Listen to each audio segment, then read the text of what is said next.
In 1970, the Sydney Morning Herald reported that weather experts fear air pollution, if unchecked, will bring on a new ice age.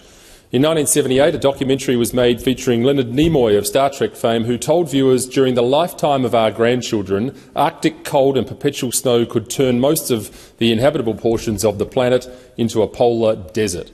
In the late 90s and early 2000s, we were being told that humans had punched a hole in the ozone layer and the sun's ultraviolet rays were going to kill us all.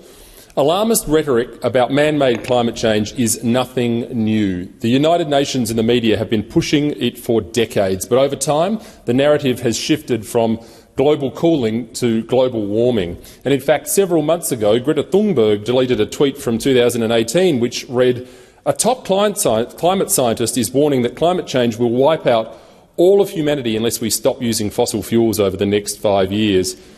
These prophecies of doom simply never come true. The polar bears are still here, the sea hasn't risen, the ozone layer is fine, but the point of this messaging is to make you afraid. And why? Because if a climate apocalypse is imminent, then governments of the world can centralise their power and control your actions with the so-called emergency. It's a Trojan horse for globalism led by the United Nations and their puppet masters in the Chinese Communist Party.